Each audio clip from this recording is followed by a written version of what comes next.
Hello student, आज हम लोग देखते हैं क्लास 10th के एनसीईआरटी मैथमेटिक्स के एक्सरसाइज 3.5 को।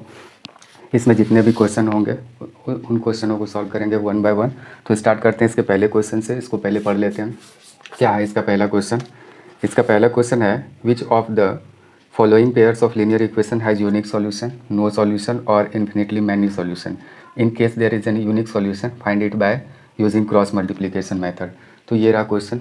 क्वेश्चन का क्या कहना है कि कुछ पेयर दिए गए हैं, जैसे कि ये हम थोड़ा सा लिख लेते हैं। ये पेयर इस तरह का दिया रहेगा लीनियर इक्वेशन के, और ये बताना होगा कि इसके कितने सॉल्यूशन होंगे। यूनिक सॉल्यूशन होंगे। यूनिक यानी कि वन सॉल्यूशन। एक होता है वन सॉल्यूशन, जिसको हम लोग यूनिक सॉल्यूशन भी कहते हैं। एक होता है नो सॉल्यूशन, यहाँ बताना है नो सॉल्यूशन। और एक होता है मैनी सॉल्यूशन, मैनी सॉल्यूशन। तो ये किन कंडीशन में ऐसा होता है, तो ये कंडीशन भी हम लोग पढ़ के रखे हैं कि वन सॉल्यूशन कब होता है। तो उसका केस है, मतलब कंडीशन है कि जब A1 upon A2 is not equal to B1 upon B2 हो, तो उसका वन सॉल्यूशन हो जाएगा। दूसरा नो सॉल्यूशन कब होता है, जब ये कंडीशन हो जाए B1 upon B2 is not equal to C1 upon C2, इसमें नो सॉल्यूशन हो जाएगा। मैनी सॉल्यूशन कब होता है, जब तीनों इक्वल हो जाए, तीनों रेशियो ये जो है A1 अपॉन A2 और B1 अपॉन B2 और C1 अपॉन C2 जो रेशियो है, ये रेशियो अगर तीनों सेम हो जाए तो इसमें मैनी सॉल्यूशन होते हैं पेयर ऑफ लीनियर इक्वेशन के। तो देख लेते हैं, इसको चेक करना होगा वन बाय वन। तो लॉन्ग सा क्वेश्चन है, उसको लिखना यहाँ ठीक नहीं होगा, तो हम सिर्फ डायरेक्ट इसको देखते हैं। तो इसमें पहला जो दिया गया है, यानी कि ये वन नंबर है, पेयर दिया गया है ऐसे 3y माइनस 3 इक्वल टू 0। दूसरा है 3x minus 9y minus 2 equal to 0। तो ये इक्वेशन फर्स्ट है और ये इक्वेशन सेकंड है। तो चेक कर लेते हैं। तो यहाँ कैसे चेक करेंगे, तो हियर A1 अपॉन A2 अगर देखें तो 1/3 हो जाएगा। अच्छा B1 अपॉन B2 अगर देखें तो -3 अपॉन -9 इक्वल टू 1/3 हो जाएगा। और अगर C1 अपॉन C2 देखें तो -3 अपॉन -2 हो जाएगा। तो ये 3/2 हो जाएगा। तो यहाँ देख रहे हैं 1/3, यहाँ 1/3, यहाँ 3/2 है। तो ये दोनों इक्वल है, लेकिन ये नहीं है। यानी कि ये और ये वाला देख रहे हैं, ये दोनों इक्वल है लेकिन ये नहीं है। तो हम यहाँ लिखेंगे कि since A1 upon A2 is equal to B1 upon B2 is not equal to C1 upon C2, therefore the pair of equation has no any solution. इस केस में क्या होता है, कोई भी सॉल्यूशन नहीं होता है पेयर के। तो हम यहाँ मेंशन कर दिए। अब दूसरा चेक करते हैं। इसमें ये भी कहा गया है कि अगर पेयर के यूनिक सॉल्यूशन होते हैं तो उस केस में क्रॉस मल्टीप्लिकेशन क्या दिया गया, multiplication method, cross multiplication method से उसका सॉल्यूशन फाइंड आउट करना है। इसमें मेंशन किया गया था ये मेथड। तो हम लोग मेथड तो जानते ही हैं, तो दूसरा चेक कर लेते हैं। दूसरा क्या है,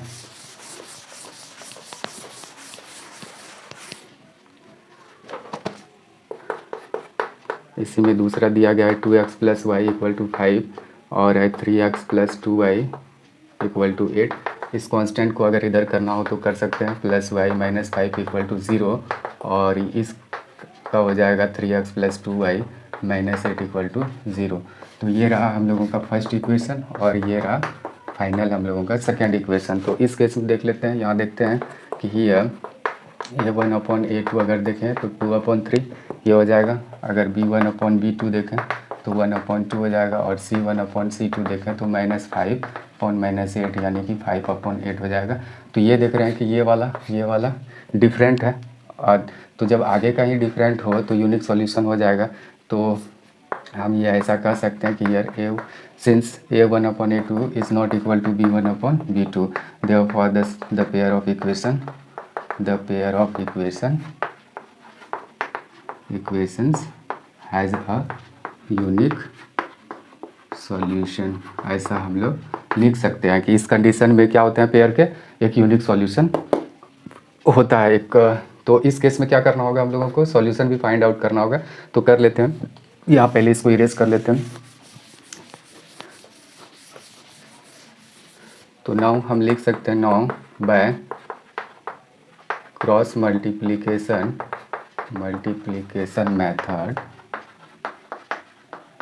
हम लोग क्या कर सकते हैं,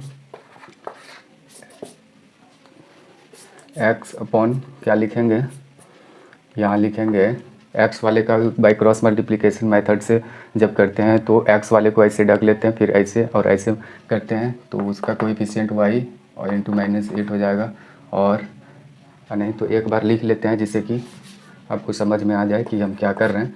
सपोज अगर इसको करना हो तो ये हो जाएगा b1 और इंटू ये हो जाएगा, ऐसे पहले लिख लेते हैं तब समझ में आ जाएगा। a1 upon a2 equal to ये b1, सॉरी ऐसे नहीं, इक्वेशन के फॉर्म में पहले लिख लेते हैं। a1x plus b1y plus c1 equal to 0, a2x plus b2y plus c2 equal to 0।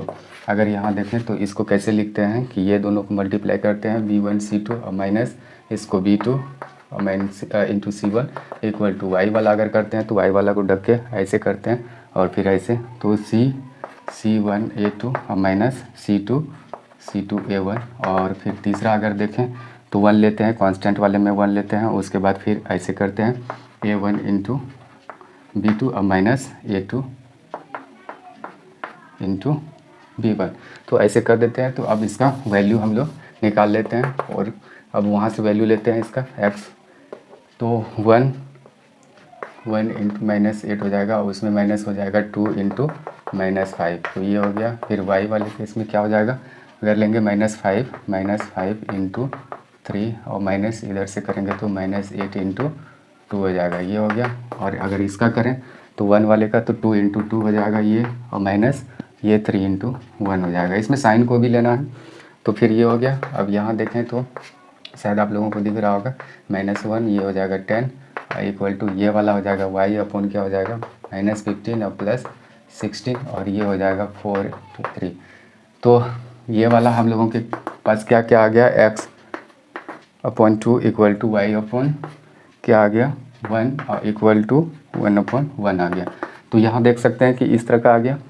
पूरा कैलकुलेशन करने के बाद फिर क्या करेंगे, एक बार इसको इसके इक्वल कर देंगे, एक बार इसको इसके इक्वल कर देंगे। जैसे x upon 2 equal to 1/1 cross multiply अगर करें तो देयरफॉर x इक्वल टू 2 हो जाएगा।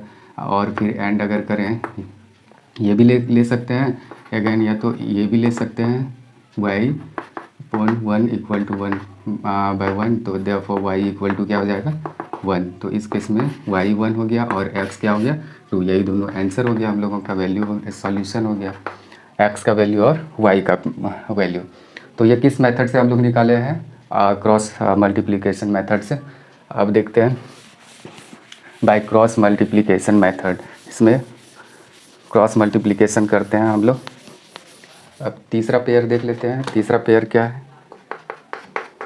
तीसरा पेयर है 3x minus 5y equal to 20 और एक है 6x minus 10y equal to 40। तो हम पहले इसको जनरल जो फॉर्म है उसके फॉर्म में लिख लेते हैं -5y माइनस 20, कोई फ़र्क नहीं पड़ता है, अगर दोनों इस तरफ कांस्टेंट टर्म हो तो वो भी हम कर सकते हैं इससे भी चेक। और ये इसको -40 इक्वल टू ऐसे लिख लें। तो यहाँ हम चेक अगर करें year a1 upon a2 ratio अगर देख लें तो कितना हो जाएगा, हाफ हो गया, ये पहला हुआ। फिर b1 अपॉन b2 अगर देखें तो -5 अपॉन -10, तो ये भी हाफ हो गया। अगर c1 अपॉन c2 देखें तो -20 अपॉन -40, तो ये भी हाफ हो गया।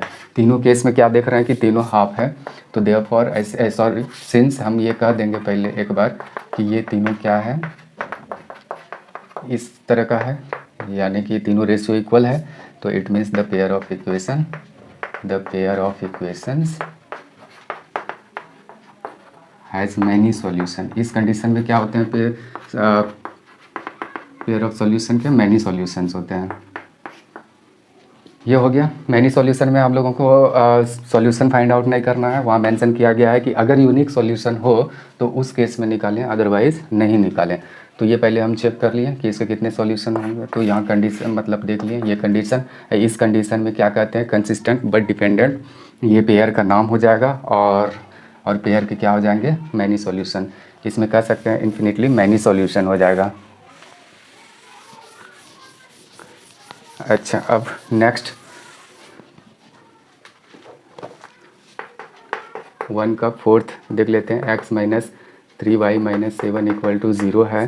फिर है 3x minus 3y minus 15 equal to 0। ये पहले ही जनरल फॉर्म में देख रहे हैं, तो यहाँ चेक करने के लिए ज़्यादा मेहनत की ज़रूरत नहीं है। a1/a2 करेंगे तो 1/3 हो जाएगा, और b1/ अगर b2 करें तो क्या लिख सकते हैं, -3 इक्वल टू 1 हो जाएगा।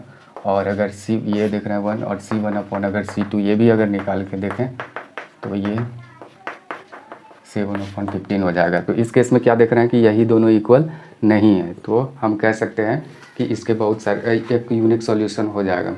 ठीक, इस केस में यूनिक सॉल्यूशन होगा। सिंस कहेंगे a1/a2 is not equal to b1/b2, तो देयरफॉर क्या कर सकते हैं, the pair of equations has a unique solution, ऐसा हम लोग कह सकते हैं कि इसके एक सॉल्यूशन निकलेंगे। और उसको निकालने के लिए कौन सा मेथड हम लोगों को अपनाना होगा, बाय क्रॉस मल्टीप्लिकेशन मेथड। तो अब करते हैं आगे। इसके बाद यहाँ जगह नहीं है, इसीलिए हम इसको इरेज कर देते हैं। तो नाउ ऐसा लिख सकते हैं उसके नीचे, now by cross multiplication method, इस मेथड के द्वारा हम क्या कर सकते हैं, x/, डायरेक्ट हम लिखते हैं यहाँ x वाले का लेते हैं, इसको रखते हैं ऐसे लेते हैं। तो यहाँ -3 इंटू -15 हो गया। अब माइनस इसमें करेंगे तो -3 इंटू -7 हो जाएगा। ये हो गया, इसमें साइन बीच में रख दें। मल्टीप्लिकेशन का y वाला लेना हो तो y वाले के आगे से ऐसे लें और ऐसे लें, तो ये -7 इंटू क्या हो जाएगा 3, और माइनस करना है -15 इंटू ये 1 हो जाएगा। कोएफिशिएंट से करना है, वेरिएबल के कोएफिशिएंट से। कांस्टेंट टर्म में तो कांस्टेंट टर्म ही लेंगे, और अदरवाइज़ ये चारों का हम लोग कोएफिशिएंट लेंगे। यानी कि इस नंबर में जो वेरिएबल, इस वेरिएबल में जो कांस्टेंट टर्म है, मतलब कांस्टेंट यानी नंबर जो है उसी को लेना है। और फिर यहाँ 1/, क्या लेंगे, होल अपॉन। तो अगर ये लेना है तो ऐसे लेना है, 1 इंटू -3, 1 इंटू -3 और माइनस, और 3 इंटू -3, 3 इंटू -3। इस तरीके से अगले स्टेप में क्या लिखेंगे, x अपॉन, ऐसे हो जाएगा y 50 -3 + 9। और अगले स्टेप में फिर क्या हो जाएगा, x upon 24, y equal to अगर देखें तो ये हो जाएगा -6, y अपॉन -6। और अगर इसका देखें तो 9 में 3 गया तो 6 हो गया। तो फिर इधर अगर देखें तो x अपॉन 24 इक्वल टू, एक बार ऐसे लिख देंगे, तो फिर क्रॉस मल्टीप्लाई करें तो 6x इक्वल टू 24, और x अगर करें तो 24/6 इक्वल टू 4 हो गया। या तो हम लिख सकते हैं, और या तो अगेन ये भी लिख सकते हैं कि एक बार तो हम यहाँ से इसके बराबर कर दिए, फिर एक बार यहाँ से इसके बराबर कर देंगे, क्योंकि सभी बराबर ही है। तो y equal to y upon -6 equal to 1/6। तो इस तरीके से क्रॉस मल्टीप्लाई करें, या तो ऐसे ऐसे कैंसिल भी हो जाएगा। तो -6 देयरफॉर y अगर देखें तो -6 अपॉन 6 -1 हो जाएगा। तो इस केस में देख रहे हैं y का वैल्यू 1 आ गया और x का वैल्यू 4 आ गया। तो हम लोगों के पास दोनों आंसर है। अब बढ़ते हैं अगले क्वेश्चन की तरफ। 2 नंबर क्वेश्चन है, पढ़ते हैं अब।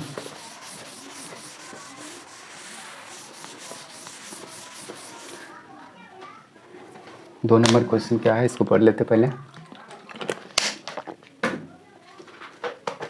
For which value of a and b does the following pair of linear equation have an infinite number of solution. तो ऐसा 2 नंबर क्वेश्चन दिया गया है। क्वेश्चन ही लिख लेते हैं, for which value of a and b, यानी कि a और b के किस वैल्यू के लिए does the following pair of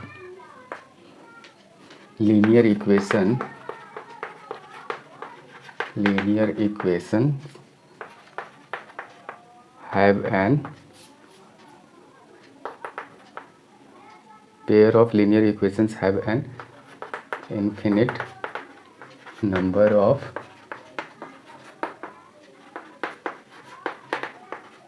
solutions। ये हम लोगों को क्या करना है कि for which value of A and B does the following pair of linear equations have an infinite number of solution. कि यहाँ 2 नंबर में दिया गया है, दो इक्वेशन है पेयर, जैसे कि ये देख सकते हैं, ये रहा एक इक्वेशन और दूसरा है a minus B into X A plus B into Y equal to 3a plus B minus 2। तो ये दूसरा इक्वेशन है।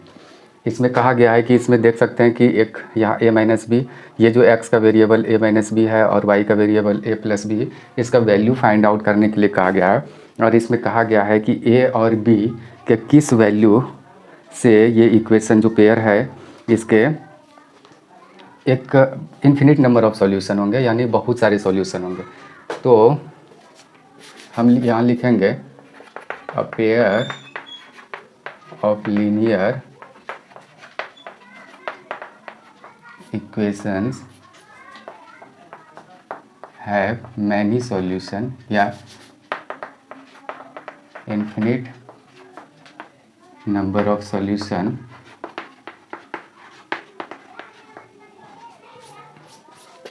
इफ, ये कंडीशन यहाँ देंगे। क्या हम मेंशन किए a pair of linear equations have infinite number of solution if, एक लीनियर इक्वेशन के जो पेयर होते हैं उसके बहुत सारे सॉल्यूशन होते हैं यदि, यानी कि क्या कंडीशन है वो, यही तो कंडीशन है, हम लोग जानते ही हैं कि यही कंडीशन में ऐसा होता है। तो ये कंडीशन है। तो इसका अगर जनरल फॉर्म अगर देखें तो हम इसको उठा के इधर भी ला सकते हैं, इसको ट्रांसपोज कर सकते हैं, ये वाले टर्म को इधर, ये वाले टर्म को इधर ला सकते हैं। तो वो करें या ना करें कोई फ़र्क नहीं पड़ता है जब दोनों टर्म कांस्टेंट टर्म इस तरफ रहे। यानी कि ये क्या हो गया, LHS इक्वल टू RHS, ये लेफ्ट हैंड साइड, ये right hand side. Right hand side में अगर दोनों यानी कि टर्म कांस्टेंट वाला जो टर्म है अगर इधर रहे तो कोई फ़र्क नहीं पड़ता है, अगर उसको इधर लाएंगे तो दोनों का साइन तो चेंज हो ही जाएगा।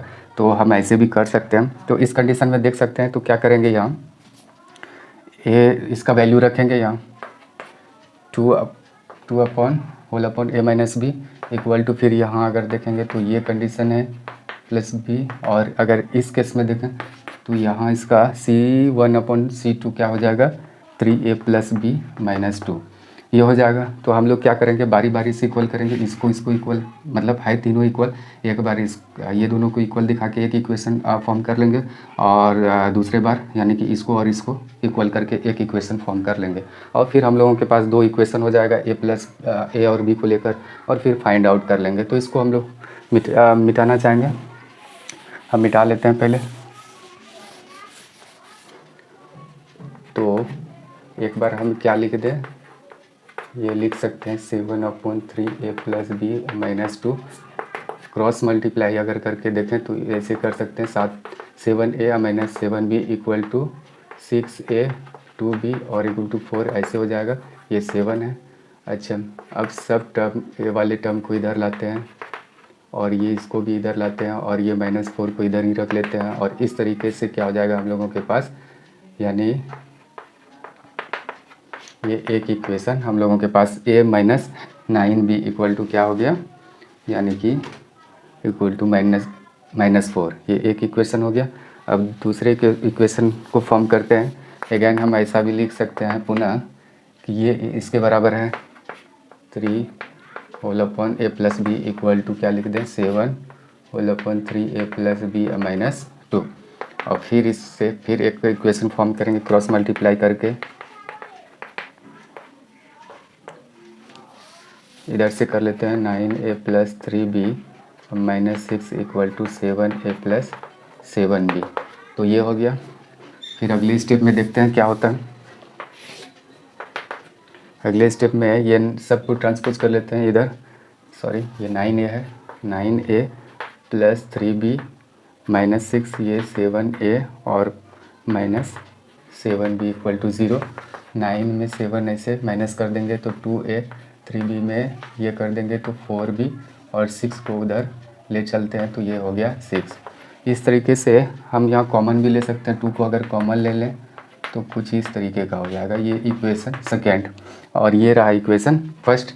और इस तरीके से हम लोग फिर इक्वेशन फर्स्ट और सेकेंड से हम लोग निकाल सकते हैं।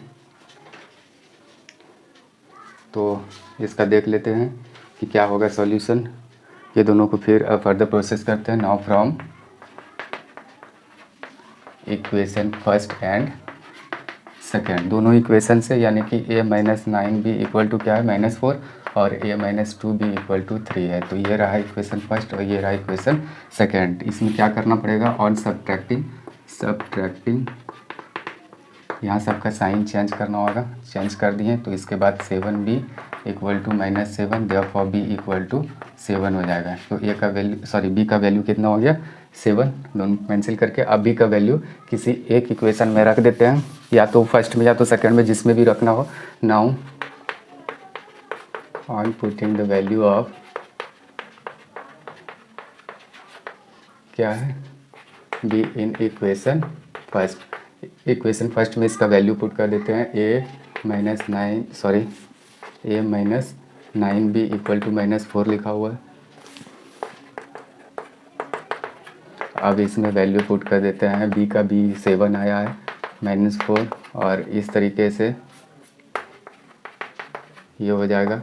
और देयरफॉर अगर a निकालें तो -4 और ये +63 हो जाएगा। इस तरीके से 59 आ जाएगा। इसका आंसर चेक कर लेते हैं क्या है।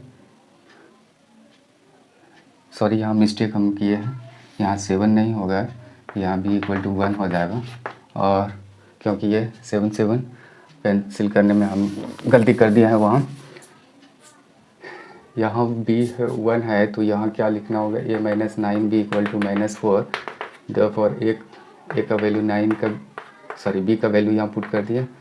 अब हो जाएगा a minus 9 equal to -4। Therefore अगर a निकालना हो तो -4 + 9 इक्वल टू क्या हो जाएगा 5। तो a का वैल्यू 5 हो गया, a का वैल्यू 5 और b का वैल्यू 1। तो इस तरीके से हम लोगों के पास a और b का वैल्यू आ गया। क्या किए हैं हम, पहले कंडीशन लिख लिए कि ये कंडीशन कब हो, मतलब कि ये जो यानी कि कोई भी पेयर ऑफ इक्वेशन होता है तो उसके मैनी सॉल्यूशन किस कंडीशन में होता है वो कंडीशन शो कर दिए, उसी के नीचे सबका वैल्यू रख दिए। और फिर इस तरीके से हम लोग 2 इक्वेशन फॉर्म किए ए बी को लेकर, और फिर दोनों का प्रोसेस करके वैल्यू फाइंड आउट कर लिए। अब देखते हैं, बढ़ते हैं अगले क्वेश्चन की तरफ। अगला क्वेश्चन क्या कह रहा है, अच्छा इसी में एक दूसरा भी क्वेश्चन है, यानी कि 2 एक्सरसाइज 3.5 के 2 नंबर क्वेश्चन के 2 number, for which value of k will be the following pair of linear equation have no solution. अच्छा, इसके दिए गए हैं कि k के किस वैल्यू के लिए इसके कोई भी सॉल्यूशन नहीं होंगे।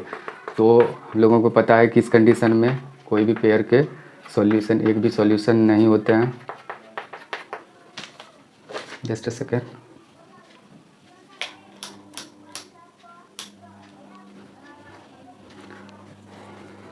तो किस कंडीशन में नहीं होता है पता है। अच्छा, जैसे देख रहे हैं कि यहाँ दोनों कांस्टेंट टर्म यानी कि RHS यानी राइट हैंड साइड है, तो कोई दिक्कत नहीं है। हम लिखेंगे कि a pair of equations have no any solution if, ये होता है तब। हम लोग तो यही जानते हैं कि ये इस कंडीशन में एक भी सॉल्यूशन नहीं होगा, तो यहाँ से इसका वैल्यू फिर रख दें और b1 का इतना k-1 हो जाएगा, और ये इक्वल नहीं होना चाहिए ऐसे। तो हम इसका तो नहीं कुछ कहेंगे कि बराबर इक्वल टू नहीं है, इससे तो नहीं कुछ k का वैल्यू निकाल सकते हैं, लेकिन इस पार्ट से निकाल सकते हैं। फिर वैल्यू रख के भी चेक कर लेंगे।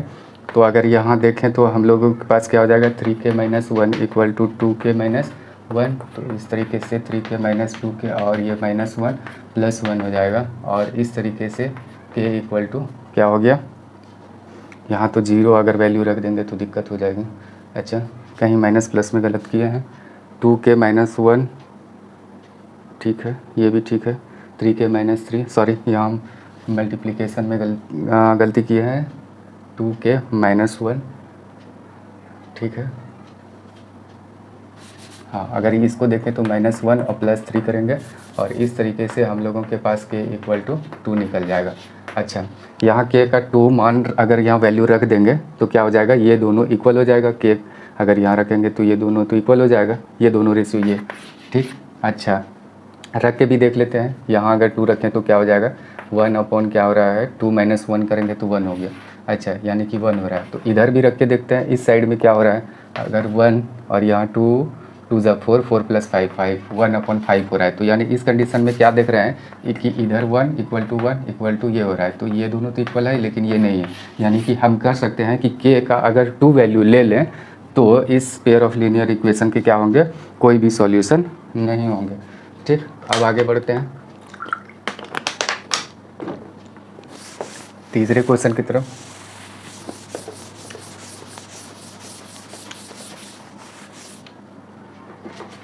तीसरा क्वेश्चन क्या कह रहा है देख लेते हैं। तीसरे क्वेश्चन का कहना है solve the following pair of linear equation by the substitution and cross multiplication method. यहाँ तीसरे में एक pair of equations linear equation दिया गया है और इसके दो मेथड से यानी इसको सॉल्व करने के लिए कहा गया है। तो दोनों मेथड से हम लोग करेंगे बारी बारी से। पहले कहा गया है सब्स्टिट्यूशन मेथड से, तो चलिए स्टार्ट करते हैं। तो इसमें क्या करेंगे, फ्रॉम इक्वेशन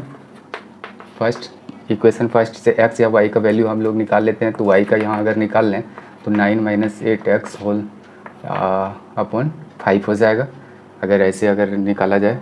ठीक, अब now on substituting the value of y in equation second, यानी कि इसका फर्स्ट से निकाल के सेकेंड में इसका वैल्यू पुट कर देंगे, बस हो जाएगा। ये रहा 3x + 2 सेकेंड में रखने वाले हैं। ये y का value 8x/5 I equal to क्या है 4, डायरेक्ट रख रहे हैं 3x। हम लोग पहले ही सीख चुके हैं, इसमें सिर्फ सॉल्व करना है। इसको मल्टीप्लाई कर दिए, ये वाला क्वेश्चन 2 से करके यहाँ रख लिए। अब इसका क्या करेंगे, तो यहाँ हम एलसीएम ले लेते हैं। इस तरीके का हो गया क्रॉस मल्टीप्लाई। अगले स्टेप में क्या करेंगे, तो ये दोनों लाइक टर्म है तो 18 - x ऐसे कुछ हो जाएगा। और इस तरीके से क्रॉस मल्टीप्लाई करें तो हम लोगों के पास क्या आ जाएगा, ऐसे हो जाएगा। देयरफॉर अगर x कहें तो 18 - 20 = x हो जाएगा। इस तरीके से देयरफॉर x = -2 हो गया, ये हो गया। तो ये देयरफॉर y अगर निकालें तो y का वैल्यू तो यहाँ है ही 9 - 8x/5, तो 8x का वैल्यू तो -2 है और 0.5 है तो 9, ये 16, ये 25 हो जाएगा। 0.5 = 5। तो इस तरीके से हम लोगों के पास y का वैल्यू 5 आ गया। तो ये किस मेथड से, यहाँ लिख सकते हैं बाय सब्स्टिट्यूशन मेथड, ये पहला हो गया। अब एक मेथड और मेंशन इसमें किया गया है, क्रॉस मल्टीप्लिकेशन मेथड से निकालना है। तो क्रॉस मल्टीप्लिकेशन मेथड से भी निकाल लेते हैं, कोई दिक्कत नहीं है, आराम से निकाल लेंगे।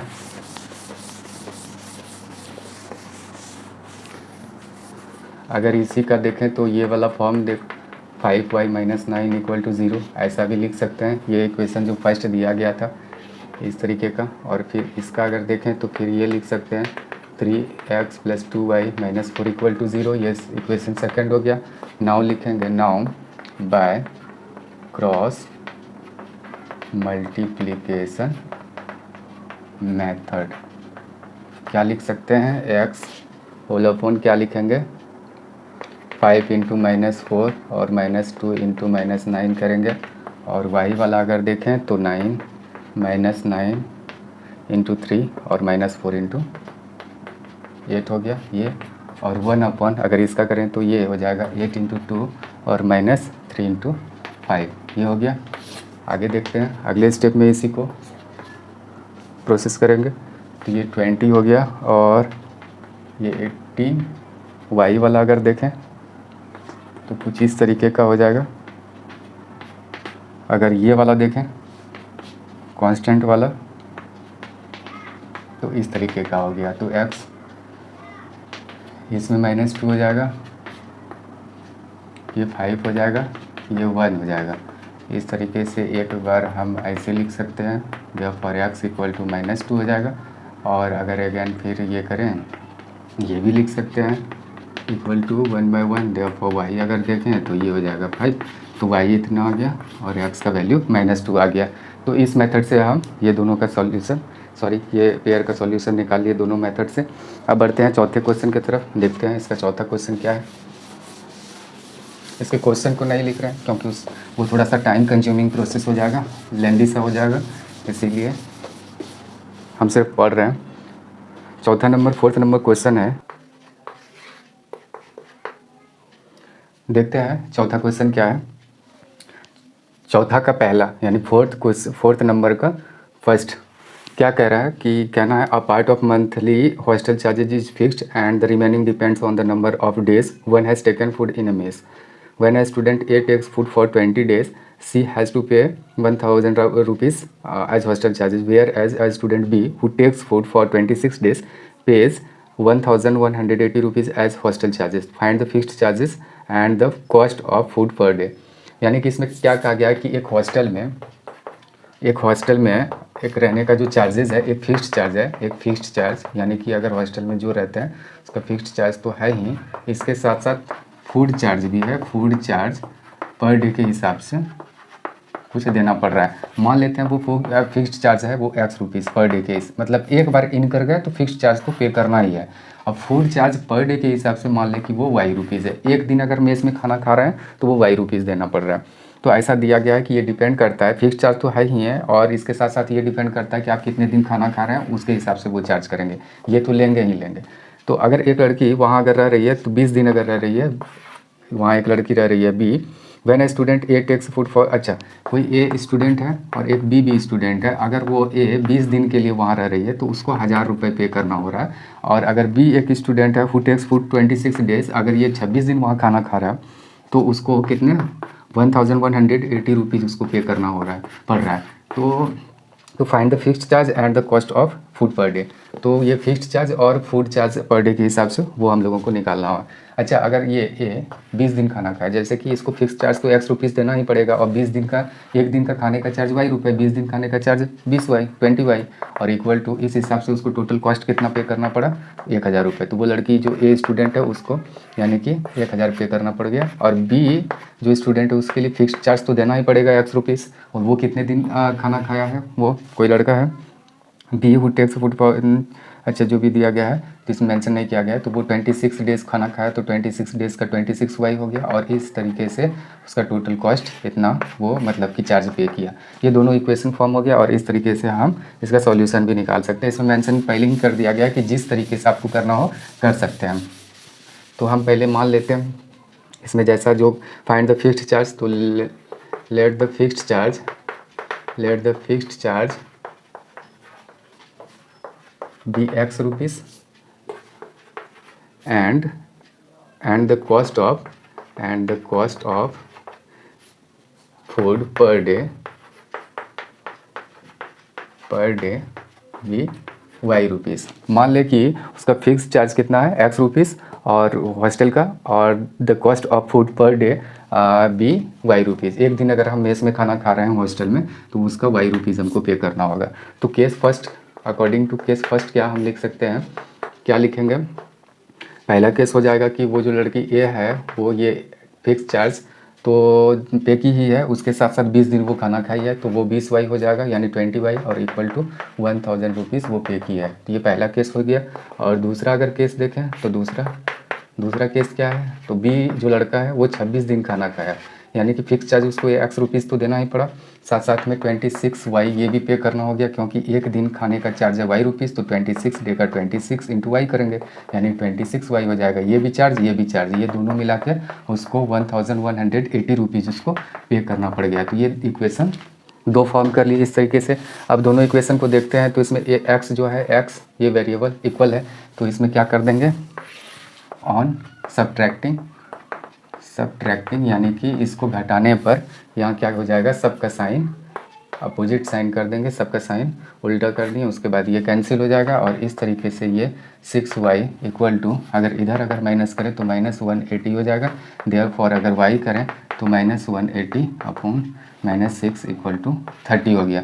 30 क्या है, 30 है पर डे यानी फूड चार्ज। ये जो फूड चार्ज पर डे जो है the cost of food per day जो हो गया ये मेरा 30 रुपीज़ हो गया। और अब निकालेंगे इसी का value. Now on putting the value of y in equation first में या सेकंड में जिसमें रखना हो अपने कन्वीनियंस के हिसाब से रख सकते हैं। x plus 20y equal to 1000 है 1000। अब इसमें हम लोग y का वैल्यू ऑलरेडी निकाल चुके हैं, तो यहाँ 20 और इंटू 30 अगर करें 1000। अगले स्टेप में क्या लिखेंगे, x प्लस ये हो जाएगा 600 इक्वल टू 1000 रुपीज़। और इस तरीके से फिर हम इसको रेस करना चाहेंगे।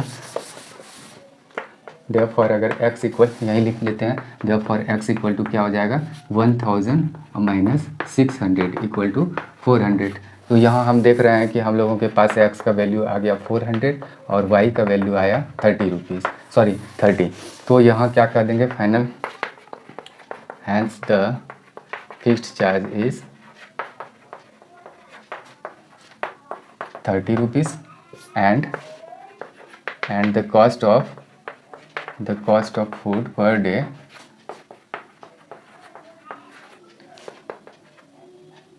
is 400 rupees। सॉरी, ये फिक्स्ड चार्ज हो गया, फिक्स्ड चार्ज एक्स हम लोग माने थे, ये उल्टा लिख दिए। फिक्स्ड चार्ज हम लोगों का 400 रुपीज़ हो गया और उसके साथ साथ and the cost of food per day equal to हो जाएगा 30 रुपीज़, 22 रुपीज़ हम लोग माने थे।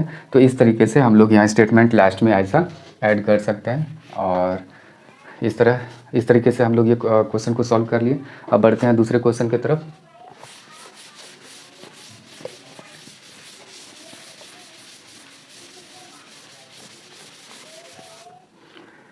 अगला क्वेश्चन है अ फ्रैक्शन बिकम्स 1/3 यानी कि 1/3 when 1 is subtracted from the numerator and it becomes 1/4 when 8 is added to its denominator, find the fraction. क्या कहना है कि एक फ्रैक्शन जो है, फ्रैक्शन वो मान लेते हैं कि सपोज कि वो फ्रैक्शन क्या है, x/y है, ये फ्रैक्शन है। कहते हैं कि ये 1/3 हो जाता है, ये 1/3 हो जाता है कब, यानी कि when 1 is subtracted from the numerator, जब न्यूमरेटर से 1 को माइनस किया जाता है। तो ये एक पहला कंडीशन मतलब कि ये केस है। सेकेंड केस क्या है, एंड इट बिकम्स, यही फ्रैक्शन यह 1/4 हो जाता है कब, it becomes 1/4 when 8 is added to its denominator, जब इसके डिनोमिनेटर में 8 को प्लस किया जाता है। तो इससे हम लोग पहला इक्वेशन फॉर्म कर लेंगे और इससे दूसरा, और इस तरीके से फिर हम लोग सॉल्यूशन निकाल लेंगे। तो क्या कहना था क्वेश्चन का कहना था कि एक फ्रैक्शन है, वो फ्रैक्शन 1/3 हो जाता है जब उसके न्यूमरेटर में क्या करते हैं हम 8 प्लस कर देते हैं, सॉरी 1 सब्ट्रैक्ट कर देते हैं उसके न्यूमरेटर से, तो वो 1/3 हो जाता है। और वही फ्रैक्शन 1/4 हो जाता है, यानी कि 1/4 हो जाता है जब 8 को एडेड किया जाता है, यानी जोड़ा जाता है उसके डिनोमिनेटर में। तो इसका बनाने का प्रोसेस पहले देख लेते हैं। ये 2 है, यानी कि 4th नंबर का एक्सरसाइज 3.5 एनसीईआरटी मैथ्स जो क्लास 10th के हैं, उसके एक्सरसाइज 3.5 के 4th के 2 नंबर क्वेश्चन ये है। तो इसका पहले मान लेते हैं कि लेट द फ्रैक्शन बी, वो मान लेते हैं x/y। तो केस फर्स्ट क्या है, केस फर्स्ट है कि वो इक्वेशन बन जाता है 1/3 जब एक सब्ट्रैक्ट किया जाता है उसके न्यूमरेटर से, ऐसे है। तो इससे हम लोग क्या करेंगे, क्रॉस मल्टीप्लाई कर लेंगे, 3x - 3 इक्वल टू y हो जाएगा। और इस तरीके से 3x इसको इधर कर देंगे और इसको इधर ट्रांसपोज कर देंगे, तो इस तरीके का इक्वेशन फॉर्म हो जाएगा। और केस 2 क्या कर रहा है वो भी देख लेते हैं। सेकेंड केस है हम लोगों के पास कि वही फ्रैक्शंस इट बिकम्स 1/4, यही फ्रैक्शन 1/4 हो जाता है when 8 is added to its denominator, जब इसके डिनोमिनेटर में 8 प्लस किया जाता है। तो फिर फ्रैक्शन को फाइंड आउट करना है, तो इसको क्रॉस मल्टीप्लाई कर लेते हैं यहाँ।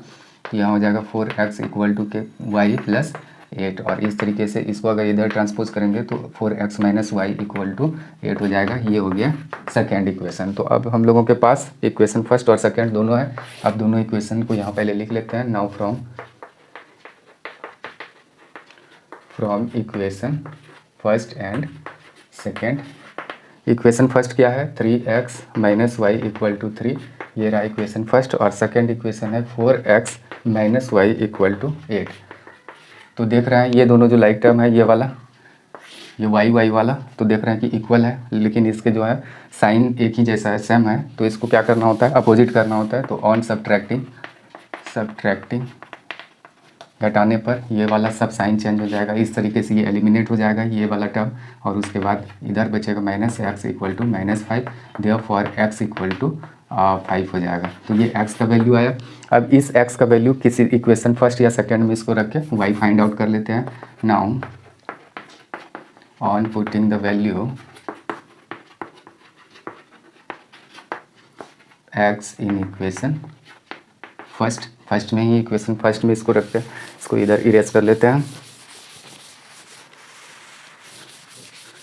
तो क्या है मेरा फर्स्ट इक्वेशन, ये रहा। इसमें हम क्या करेंगे, ये x का वैल्यू 5 आया है, ये तो 5 वाला इधर यहाँ रख लेंगे इक्वल टू 3, ये हो गया 15 माइनस वाई इक्वल टू 3।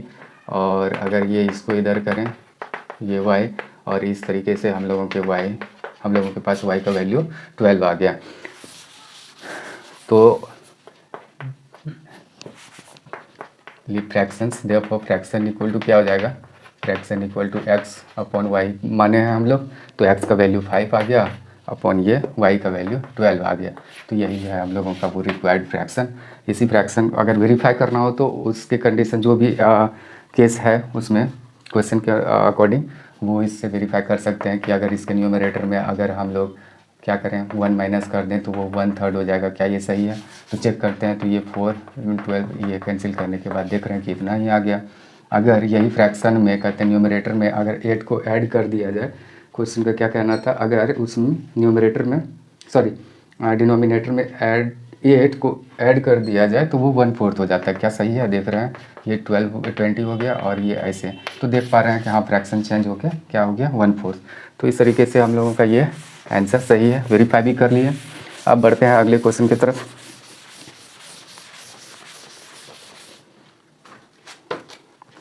अगला क्वेश्चन 4 का थर्ड क्वेश्चन क्या है, Yash scored 40 marks in a test, getting 3 marks for each right answer and losing 1 mark for each wrong answer. Had 4 marks been awarded for each correct answer and 2 marks been deducted for each incorrect answer, then yes would have scored 50 marks. How many questions were there in the test? ऐसा कहा गया है कि yes जो है एक scored 40 marks in a test. Yash नाम का कोई लड़का है, यस नाम का कोई लड़का है, ये 40 मार्क्स को स्कोर किया है किसी टेस्ट में। तो कहते इस क्वेश्चन का कहना है कि इसमें जितने भी क्वेश्चन पूछे गए थे, यानी उस टेस्ट में जितने भी क्वेश्चन थे, नंबर ऑफ क्वेश्चंस तो गलत नहीं होता है, उसके आंसर्स हम लोग गलत दे देते हैं। तो यहाँ कहते हैं कि अगर वो आंसर सही देता है तो उसको कितना, सही आंसर पर 3 मार्क्स मिला है, और जितने भी गलत आंसर वो यस दिया है उसके लिए 1 मार्क्स उसका काटा गया है। ठीक, जो आंसर सही है यानी कि करेक्ट आंसर के लिए उसको क्या 3 मार्क्स दिया गया है और 1 मार्क्स काट लिया गया है इनकरेक्ट आंसर के लिए। ठीक, तो तब वो 40 मार्क्स ऑब्टेन कर पाया। क्या हुआ उसके टेस्ट में, क्वेश्चन जितने भी क्वेश्चन है उस क्वेश्चन को, यानी कि कुछ क्वेश्चन के वो सही जवाब दिए हैं, सही जवाब पर उसको 3 मार्क्स मिला है, और जितने भी क्वेश्चन के वो गलत जवाब दिया है तो उसके लिए वो 1 मार्क्स उसमें काटा गया, डिडक्ट किया गया है, तब उसका मार्क्स आया है 40।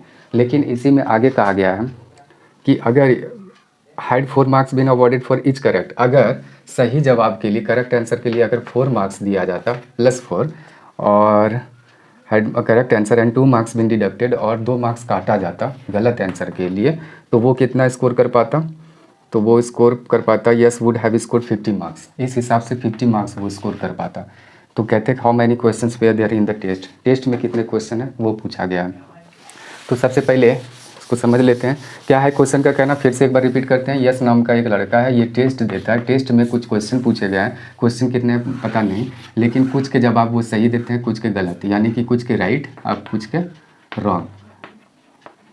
राइट में उसको 4 मार्क्स मिलता है, 4 मार्क्स, और रॉन्ग अगर देता है तो उसमें 1 मार्क्स को काट लिया जाता है, ये 1 मार्क्स इतना -1 ले लेते हैं, डिडक्शन हुआ है तो -1 ले लेते हैं, और अगर दिया गया है तो ये पॉजिटिव में इसको शो करेंगे, और अगर काटा गया है तो -1 मार्क्स, ये हो गया। तो इस हिसाब से कहते हैं कि इस हिसाब से फिर उसके मार्क्स है टोटल 40। लेकिन कहते हैं कि अगर राइट आंसर के लिए अगर कितने मार्क्स, 4 मार्क्स, सॉरी, यहाँ पहले कहा गया था 3 marks for each right answer. अच्छा, यहाँ कहा गया था कि 3 मार्क्स अगर देते और 1 मार्क्स अगर उसका लूज हो जाता तो ऐसा होता। अगर राइट के लिए +4 मार्क्स अगर मिलता और रॉन्ग के लिए, अभी प्रेजेंट में ऐसा हुआ है, ये कहा गया है कि अगर ऐसा होता तो फिर अगर 2 मार्क्स अगर काटा जाता गलत आंसर के लिए, रॉन्ग आंसर के लिए, तो वो यस कितना स्कोर कर पाता, 50। तो कहते हैं कि नंबर ऑफ़ क्वेश्चंस कितने हैं। तो देखते हैं, इसको बनाने का तरीका देख लेते हैं। पहले मान लेते हैं let the number of question which were given the correct answer bx। मान लेते हैं कि the number of questions which वे are given the correct answer bx, यानी कि ऐसे क्वेश्चनों की संख्या जिसका सही जवाब दिया गया उसकी संख्या है x, and the number of questions which were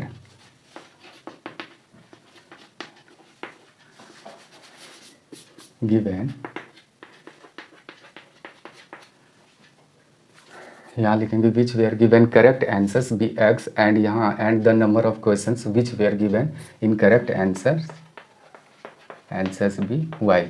मान लेते हैं कि सही जो जवाब दिया गया ऐसे क्वेश्चनों की संख्या x है, और जिस क्वेश्चन यानी कि जिस क्वेश्चन का गलत आंसर दिया गया वैसे क्वेश्चनों की संख्या है y। तो therefore total number of question क्या हो जाएगा, टोटल नंबर ऑफ क्वेश्चंस अगर कहें तो यही दोनों क्वेश्चन को प्लस कर देंगे, कुछ का सही जवाब दिया गया, कुछ का गलत जवाब दिया गया, तो टोटल क्वेश्चनों की संख्या x + y। तो ये हो गया। अब देखते हैं आगे, केस फर्स्ट क्या कहा गया है। केस फर्स्ट है हम लोगों के पास कि अगर उसको 3 मार्क्स अगर वो ऑब्टेन किया हो तब, यानी कि सही क्वेश्चन के जो भी प्रश्नों के उत्तर वो सही अगर दिया है, अगर उसके लिए उसको 3 मार्क्स मिलता और 1 मार्क्स डिडक्ट हो जाता गलत आंसर के लिए, तो वो कितना 40 मार्क्स ऑब्टेन करता। तो 3 मार्क्स उसको जो मिला है कितने क्वेश्चनों के लिए, तो x क्वेश्चनों के लिए, तो टोटल मार्क्स 3x हो गया। अच्छा, प्लस वो कितने आंसर गलत दिया है, यानी कितने क्वेश्चनों का आंसर गलत दिया है, तो y क्वेश्चनों का, तो एक क्वेश्चन उसमें उसके लिए कितना मार्क्स -1 मिला है, तो टोटल कितना है y, तो ये मार्क्स हो गया उसका। फिर -1 × y, यानी ये हो जाएगा, और टोटल मार्क्स वो कितना ऑब्टेन किया है 40, यानी कि ये कुछ मार्क्स, ये कुछ मार्क्स। सही आंसर के लिए ये टोटल मार्क्स हो गया, ये गलत आंसर के लिए टोटल मार्क्स हो गया, और ये दोनों को प्लस माइनस जो भी करके हो गया इसका 40। इस तरीके से हम लोगों के पास एक इक्वेशन हो जाएगा y 3x - y = 40। ये हो गया इक्वेशन फर्स्ट। इसी क्वेश्चन का दूसरा जो केस है क्या है,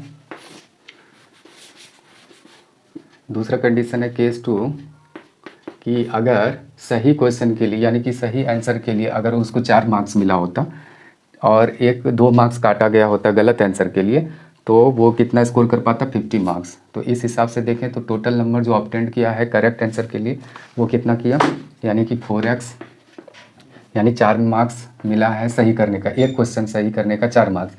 सही टोटल का क्वेश्चन कितना है 4x, तो 4x हो गया ये टोटल, तो यहाँ 4x हो जाएगा।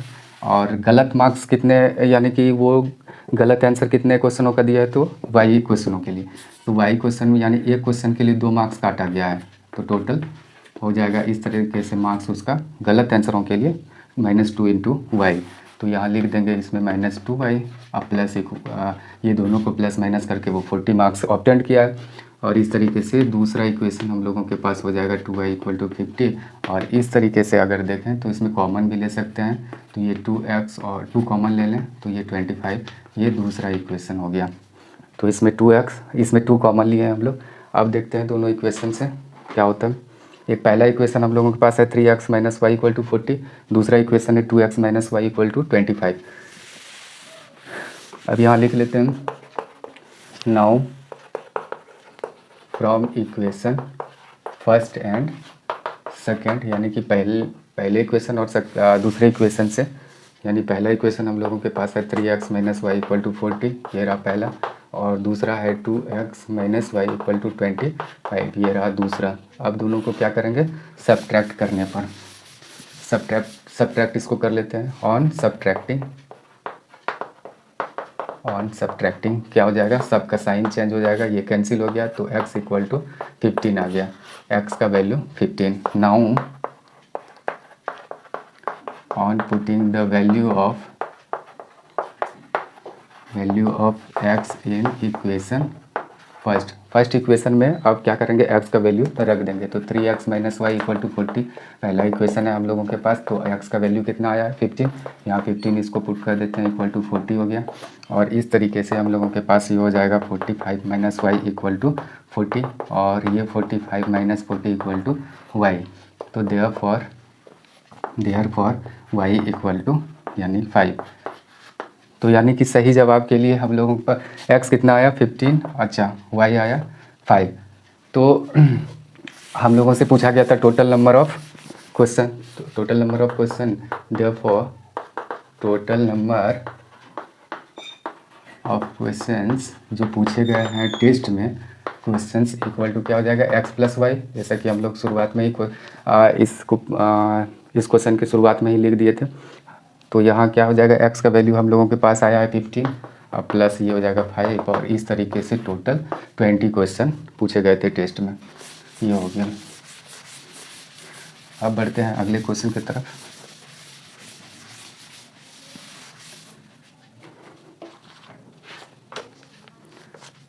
अगला है चौथा, यानी कि एक्सरसाइज 3.5 के 4 नंबर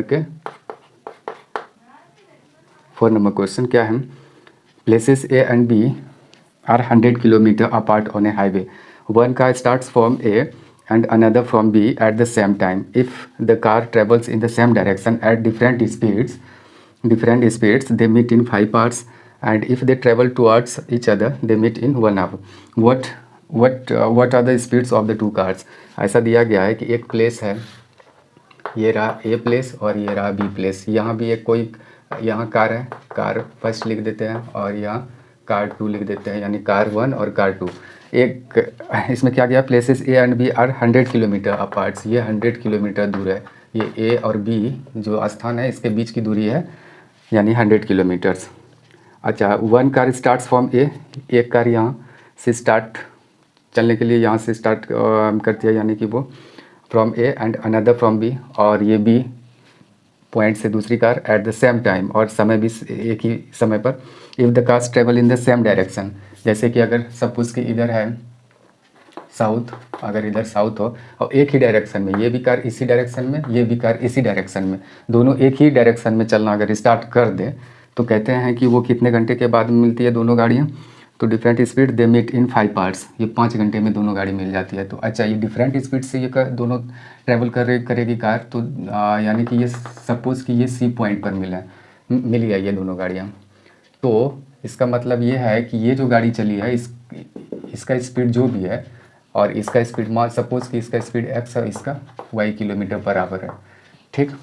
तो ये ज़्यादा तेज़ी से ये गाड़ी चली है, तब ना इसको ओवरटेक कर ली ये गाड़ी, ये सी पॉइंट पर, और इसका अगर स्पीड कहें तो इसकी तुलना में, इसके कंपैरिजन में उसका कम है, तो ये स्लो है, इसी कारण ये इसको ओवरटेक ये यहाँ तक ने कर ली ये गाड़ी।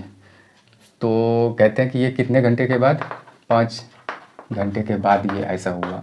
फिर दूसरा क्या है केस, ये तो पहला केस, ये रहा ए, ये रहा बी। अब देख लेते हैं दूसरा क्या कहा गया था। अच्छा, if they travel towards each other, अगर ये एक दोनों के तरफ चलना स्टार्ट कर दे, ये भी इधर और ये कार भी इधर, अगर ये कार ये कार फर्स्ट इधर है, ये कार सेकेंड इधर है, ये भी इधर और ये भी इधर चलना स्टार्ट अगर कर दे, तो क्या होता है कि दे मीट इन 1 आवर, ये 1 घंटे में दोनों गाड़ियाँ मिल जाती है। तो what are the speeds of the 2 cars, दोनों कार की स्पीड क्या है। अच्छा, एक चीज़ पहले यहाँ समझ लेते हैं, उसके बाद ये कार की स्पीड x किलोमीटर है और ये कार की speed y kilometre per our मान लिया है, ठीक। ये x किलोमीटर पर आवर और दूसरी जो कार है y किलोमीटर पर आवर। ये गाड़ी जो चली है यहाँ से यहाँ तक, ये भी गाड़ी यहाँ से यहाँ तक चली है दोनों, तो ये कितने घंटे चली है? 5 घंटे के बाद मिली है, यानी 5 घंटे तक ये गाड़ी चलती रही है। ये भी गाड़ी 5 घंटे तक चलती रही है। तो 5 घंटे में ये दूरी कितना तय कर लिया? ये पहली गाड़ी, तो पहली गाड़ी यानी कि एक्स, 1 घंटे में x किलोमीटर चल रही है, तो 5 घंटे में 5x, ठीक। और ये गाड़ी तो भी 5 मतलब 5 घंटे तक चली है, 1 घंटे में ये दूरी तय करती है y किलोमीटर, तो 5 घंटे में ये 5y। अच्छा, ये दूरी यहाँ से लेके यहाँ तक तय की है ये पहली गाड़ी। दूसरी गाड़ी ये यहाँ से लेके यहाँ तक दूरी तय की है दूसरी गाड़ी, यहाँ से यहाँ। अगर ये यहाँ से यहाँ दूरी में अगर इतना माइनस अगर कर दें तो ये तो दूरी यही हो जाएगा, यानी ए सी में अगर बी सी माइनस कर दें तो ए बी, तो अगर यही दोनों को माइनस कर दें तो क्या हो जाएगा? 100 किलोमीटर।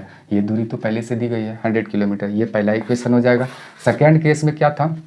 सेकेंड केस में ये पहला इक्वेशन हम लोग जान चुके हैं कि ये दोनों एक तरफ चलना स्टार्ट कर दे। सपोज़ कि ये सी पॉइंट यहाँ है और यहाँ ये गाड़ी दोनों मिल गई, तो इस कंडीशन में क्या कहेंगे?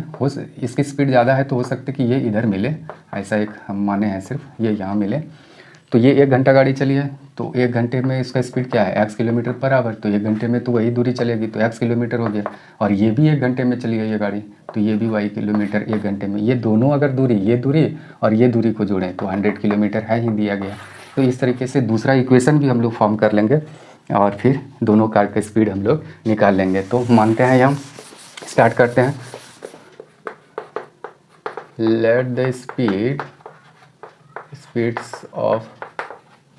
speed of both the cars be x kilometre per hour and y kilometre per hour where, ये लिख लेते हैं कि where x is greater than y। ये भी कंडीशन हम लिख दिए कि एक गाड़ी की स्पीड ज़्यादा रहेगी तभी वो गाड़ी दूसरे गाड़ी को ओवरटेक कर पाएगी। इसीलिए हम यहाँ क्या कर दिए कि x का स्पीड ज़्यादा कर दिए। अभी जैसे कि दिखाए थे हम ऐसे फिगर में कि ये a और b है, और ये अगर गाड़ी चल रही है, अगर यहाँ मिल रही है ये दोनों गाड़ी एक ही डायरेक्शन में चले तो यानी कि इसका स्पीड ज़्यादा है और इसका स्पीड कम है, ठीक। तो केस फर्स्ट क्या कह रहा है? केस फर्स्ट क्या हो जाएगा हम लोगों का? अभी हम लोग फॉर्म तुरंत किए थे, 5x plus 5y equal to क्या करेंगे? Equal to 100। कैसे हुआ था दिखा चुके हैं हम लोग, मतलब हम लोग समझ चुके हैं क्या था। ये a और ये b है, और ये गाड़ी भी इधर, एक कार इधर है और दूसरी कार इधर है। दोनों अगर चलना स्टार्ट कर दे तो ये सी पॉइंट पे मिलती है। तो ये कितने घंटे में? 5 घंटे ये भी चली है गाड़ी, और ये भी 5 घंटे चली है, यानी कि ये भी 5 घंटे। तो 5 घंटे में ये दूरी कितना तय कर ली?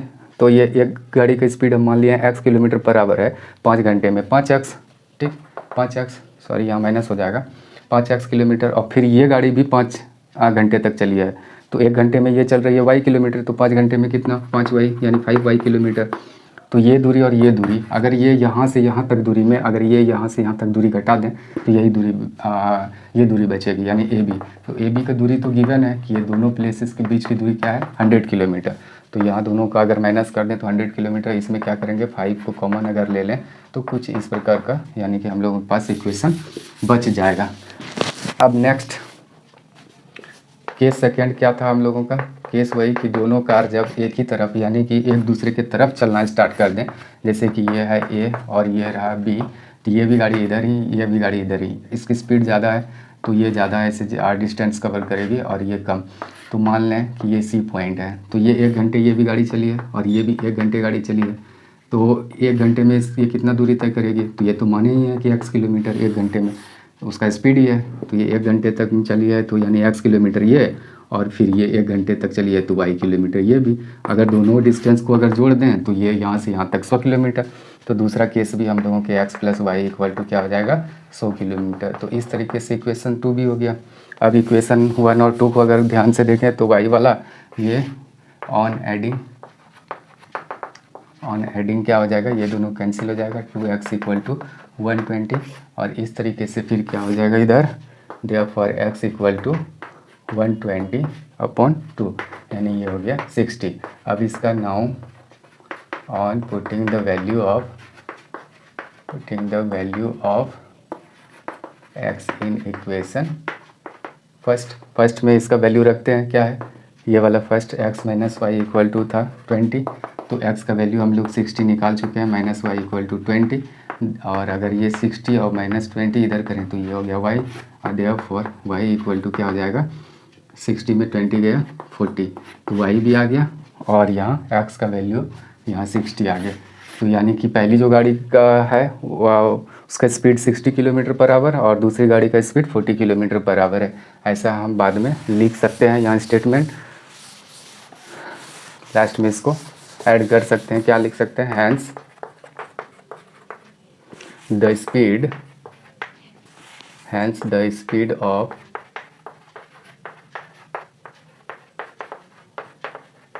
both the cars are 60 kilometre per hour and 40 kilometre per hour, यही पूछा गया था, तो हम लोग ये फाइंड आउट कर लिए। अब बढ़ते हैं अगले क्वेश्चन की तरफ।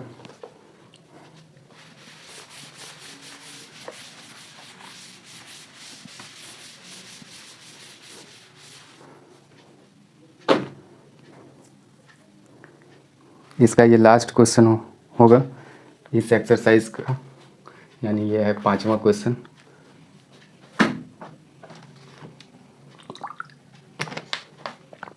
पांचवा क्वेश्चन क्या है कि the area of rectangle gets reduced by 9 square units if its length is reduced by 5 units and breadth is increased by 3 units. If we increase the length by 3 units and the breadth by 2 units the area increases by 67 square units. Find the dimension of the rectangle. इसमें क्या कहा गया है पहले समझा लेते हैं। इसमें कहा एक रेक्टेंगल की बात इसमें की गई है, तो इसमें लेंथ और ब्रेड्थ नहीं दिया गया है, तो इसमें लेंथ मान लेते हैं कि ये मीटर में कोई भी यूनिट नहीं है, तो कोई भी यूनिट, ये x यूनिट है, ये y यूनिट, ये ब्रेड्थ है हम लोगों का, ये लेंथ है, ये ज़्यादा और ये कम, ठीक। तो कहते हैं कि अच्छा ये अगर लेंथ मान लिया और ये ब्रेड्थ मान लिया तो इसका जो एरिया होगा, एरिया क्या होगा, लेंथ इंटू ब्रेड्थ होता है एरिया, तो लेंथ इंटू ब्रेड्थ यानी L इंटू B, तो इस हिसाब से एक्स वाई करेंगे गुना, तो एक्स वाई हो जाएगा हम लोगों का एरिया। क्या कहा गया है कि the area of rectangle gets reduced by 9 square units if its length is reduced by 5 units. इसमें पहले क्वेश्चन ये तो लेंथ मान लिया है x और ये y, और जब L इंटू बी करते हैं यानी कि y करेंगे तो एरिया ही निकलेगा, ये L है, ये L इंटू बी करते हैं तो ये क्या होता है हम लोगों का एरिया ही होता है, यानी ये जो L भी हुआ ये एरिया ही हुआ। तो यहाँ x इंटू वाई करेंगे तो एक्स वाई जो हुआ ये एरिया ही हुआ।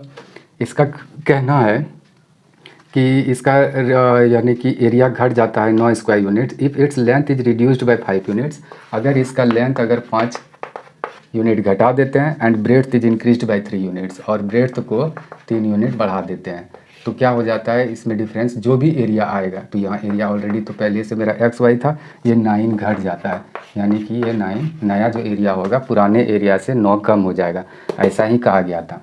अगेन फिर एक दूसरा केस क्या था, अगर x इंटू वाई करते हैं तो एक्स वाई एरिया ही है, ये लेंथ इंटू ब्रेड्थ करेंगे तो ये क्या हो जाएगा एरिया।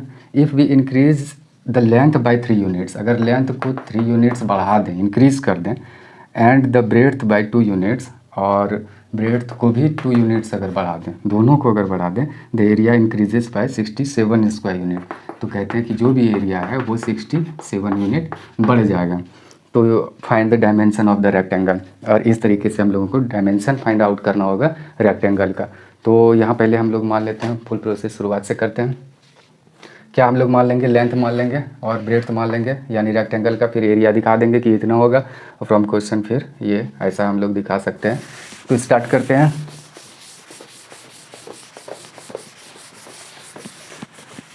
ये 5वां रहा, let the length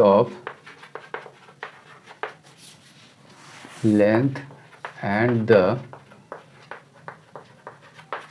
breadth of the rectangle, जो भी रेक्टेंगल है उसका अगर लेंथ और ब्रेड्थ की बात करें तो बी एक्स एंड वाई जो भी है यूनिट रिस्पेक्टिवली, ये क्रम से मान लेते हैं कि इसी तरीके का है, यानी कि लेंथ एक्स है यूनिट और ब्रेड्थ वाई यूनिट है।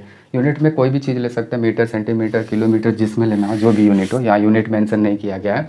क्या कहा गया है, अच्छा इस हिसाब से फिर एरिया जो निकलेगा, एरिया ऑफ द रेक्टेंगल क्या हो जाएगा, इस हिसाब से हो जाएगा L इंटू बी, यानी लेंथ इंटू ब्रेड्थ, यहाँ L ऐसे ही लिख देते हैं, लेंथ इंटू ब्रेड्थ ऐसे। तो एल तो मेरा एक्स है और ये वाई हो गया, एक्स वाई जो भी होगा यूनिट स्क्वायर यूनिट, ये यूनिट स्क्वायर जो बोले। अच्छा ये हो गया। अब क्या करेंगे, फ्रॉम क्वेश्चन क्या कहा गया था देख लेते हैं। इसमें कहा गया था कि अगर लेंथ को रिड्यूस कर दिया जाए 5 यूनिट, अगर 5 यूनिट इसको घटा दिया जाए और ब्रेड्थ को इज इंक्रीज्ड बाय 3 यूनिट्स और ब्रेड्थ को 3 यूनिट्स बढ़ा दिया जाए, तो वो रेक्टेंगल जो है रेक्टेंगल उसका यानी एरिया 9 स्क्वायर यूनिट्स घट जाता है, जो भी है एरिया उसमें 9 यूनिट्स घट जाएगा, इस तरीके का हो जाएगा। अच्छा यहाँ अगर कोई लोग देखे तो इसमें कारण भी दे सकते हैं कि ये L into B equal to area दिया गया है। ये जो लिखे हैं ये कैसे फॉर्म किए हैं, ये किसी को अगर समझ में नहीं आ रहा हो तो कह सकते हैं कि ये वाला लाइन कैसे हुआ है, लेंथ इंटू ब्रेड्थ करके। अच्छा ऐसे इस हिसाब से अगर देखें तो फिर आगे अगर इसका कैलकुलेशन करें तो इस तरीके का हो जाएगा। क्या करेंगे, ये दोनों गुना करेंगे, एक्स वाई अब प्लस 3x माइनस 5y अब minus plus minus 15 equal to क्या हो जाएगा, एक्स वाई और माइनस 9। और इस तरीके से ये दोनों कैंसिल हो जाएगा, 3x माइनस 5y और ये माइनस 9 अब प्लस 15 हो जाएगा। इस तरीके से 3x minus 5y equal to ये 6 हो जाएगा। अच्छा ये इक्वेशन फर्स्ट हुआ। Again from question, again from question क्या कहा गया है, या फ्रॉम द सेकेंड कंडीशन कहा गया है कि अगर if we increase the length 3 units, अगर 3 यूनिट्स लेंथ को बढ़ा दें and the breadth by 2 units और ब्रेड्थ को भी 2 यूनिट्स अगर बढ़ा दें, तो जो भी एरिया है वो क्या हो जाएगा, the area increases by 67 square unit, यानी कि जो भी एरिया है वो 67 यूनिट्स बढ़ जाएगा। तो फिर इसको फर्दर प्रोसेस करते हैं, दूसरे स्टेप में क्या हो जाएगा, एक्स वाई अब प्लस 2x अब प्लस 3y और 3 2 जा 6 इक्वल टू एक्स वाई अब प्लस 67। इस तरीके से ये दोनों कैंसिल हो जाएगा और फिर हम लोगों के पास क्या बचेगा, नोट कर लें, ये क्या हो जाएगा हम लोगों के पास 2x प्लस 3y और ये वाला 6 उधर माइनस कर दें तो 67 और माइनस क्या हो जाएगा 6, और इस तरीके से 2x plus 3y equal to 61 हो गया। ये सेकेंड इक्वेशन हम लोगों के पास। पहला इक्वेशन क्या था, 3x minus 5y equal to 6। अच्छा अब दोनों पहले लिख लेते हैं now from equation first and second, दोनों इक्वेशन पहले देख लेते हैं किस तरीके का है। 3x minus 5y equal to 6, ये पहला इक्वेशन है हम लोगों के पास। फिर से एक बार साइन अच्छा वेरीफाई कर लेते हैं और उसके बाद है 2x plus 3y equal to 61, ये दूसरा इक्वेशन है। दोनों को अगर गौर से देखें तो दोनों लाइक टर्म देख रहे हैं डिफरेंट है। इक्वल करने के लिए अगर y वाले को करें तो इसके कोएफिशिएंट से इसको गुना करना होगा और इसके कोएफिशिएंट से इसको, तो नया जो गुना करके होगा क्या हो जाएगा, 9x 15y ये 18 हो गया। 5 से अगर पूरे इक्वेशन को मल्टीप्लाई करें 10x 15y ये हो जाएगा 305।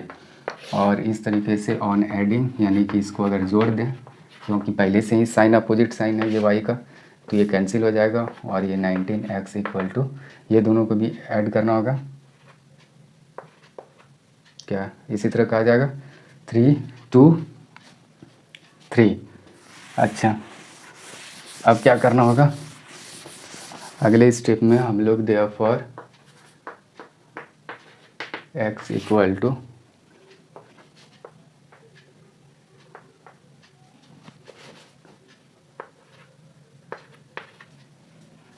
323/9 ये हो गया। इससे कैंसिल हो रहा है क्या देख लेते हैं,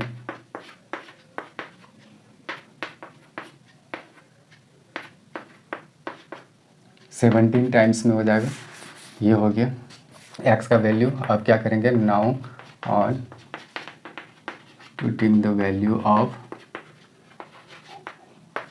x इन इक्वेशन, किस इक्वेशन में, किसी भी इक्वेशन में इसको रख सकते हैं। फर्स्ट इक्वेशन में ही रख लेते हैं, 3x minus 5y equal to 6 है।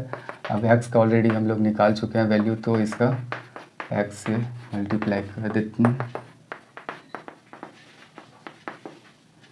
और इस तरीके से ये क्या हो जाएगा, -6 = 5y। शायद आप लोग देख पा रहे होंगे। इधर क्या हो जाएगा,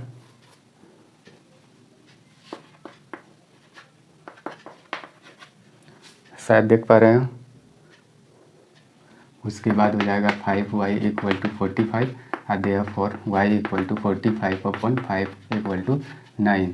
तो x हम लोगों के पास क्या आया, 17, और ये y कितना आ गया, 9। तो ये दोनों डायमेंशन ही हैं, यानी कि रेक्टेंगल का। तो लेंथ भी आ गया और ब्रेड्थ भी आ गया। तो कह सकते हैं हम लोग, तो find the dimensions of the rectangle, hence length and breadth of the rectangle